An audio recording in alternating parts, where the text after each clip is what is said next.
રિયાઝ home કિચનમાં સ્વાગત છે। આજે તમારું બરોડાનું ફેમસ સેવ ઉસળ તૈયાર કરીશું તરીની સાથે। તો વિડીયોને અંત સુધી જોવાનું બિલકુલ ના ભૂલશો। સાથે મારી ચેનલને સબસ્ક્રાઇબ નથી કરી તો પ્લીઝ સબસ્ક્રાઇબ કરી આપો, જેથી વિડીયો છે તે તમને જોવા મળે। તો રેસીપી ચાલુ કરીશું સેવ ઉસળની। તેના માટે સફેદ વટાણા લીધા છે, તેને હવે બાઉલમાં ઉમેરી દઈશું। ત્યારબાદ તેમાં પાણી નાખીને 8 કલાક માટે કે 10 કલાક માટે છોડી દઈશું। 8 કલાક બાદ હવે તેને ફરીથી કુકરમાં ઉમેરી દઈશું। પાણી ઉમેરીને સ્વાદ અનુસાર નિમક નાખીને તેની 2 વિસલ વગાડી લઈશું। વિસલ થઈ ગયા બાદ તેને હવે બાઉલમાં ફરીથી કાઢી લઈશું। પછી હવે સેવ ઉસળનો વઘાર તૈયાર કરીશું। તેના માટે તેલ લીધું છે, ત્યાર પછી તેમાં જીરું ઉમેરી દઈશું અને ફૂલ તીખાશ માટે ગ્રીન મરચાં લીધા છે, તેની પેસ્ટ લીધી છે અને આદુનું છીણ લીધું છે, તે ઉમેરીને તેને હલકું એવું સાતળી લઈશું। તો ગેસની લો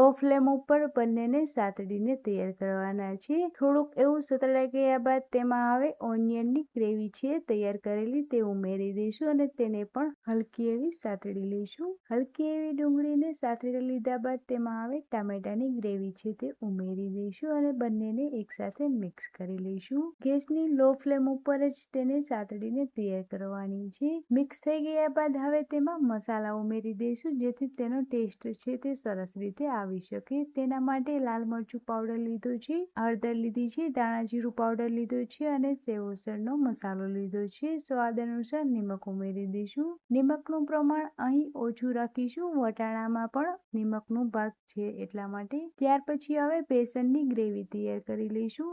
તેના માટે 1 સ્પૂન જેટલો બેસન લીધો છે, તેમાં પાણી ઉમેરીને સરસ બેટર તૈયાર કરી લઈશું અને તેને સાઈડમાં રાખી દઈશું।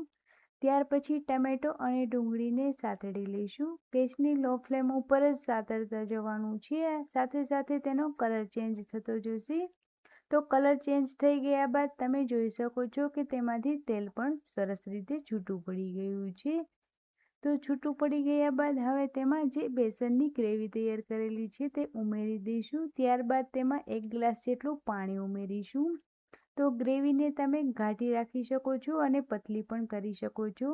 બેસનની ગ્રેવી તૈયાર કરેલી છે તે ઉમેરેલી છે એટલા માટે બેટર છે તે સરસ ઘાટું બનીને તૈયાર થશે। તમે વધારે પતલું પણ કરી શકો છો સેવ ઉસળ માટેનો રગડો તૈયાર કરવો છે તો હવે તેને એક જ ડાયરેક્શનમાં હલાવીને સરસ ઉકળવા દઈશું। ત્યારબાદ વટાણા લીધા છે, તેમાં પણ પાણીનો ભાગ છે, તો ગ્રેવી છે તે હલકી એવી થોડી પતલી બની જશે અને સાથે થોડુંક એવું વધારે પાણી ઉમેરી દઈશું। પાણી અને ગ્રેવી ઉકળે ત્યાં સુધીમાં હવે સેવ ઉસળની તરી તૈયાર કરી લઈશું। તેના માટે તેલ લીધું છે, ત્યાર પછી લાલ મરચું પાવડર લીધું છે અને સેવ ઉસળનો મસાલો લીધો છે। તમે વધારે તીખાશ માટે વધારે મસાલા ઉમેરી શકો છો। તો અહીં તરી બનીને રેડી છે। ત્યાર પછી હવે ફરીથી સેવ ઉસળનું ઉસળ જોઈ લઈએ। તો ઉસળ સરસ ઉકળીને તૈયાર થઈ ગયું છે, તમે જોઈ શકો છો। તેમાં હવે તરી તૈયાર કરેલી છે તે 1 થી 2 સ્પૂન જેટલી ભેળવી દઈશું। તીખાશ માટે તમે વધઘટ કરી શકો છો। અહીં નોર્મલ બનાવીને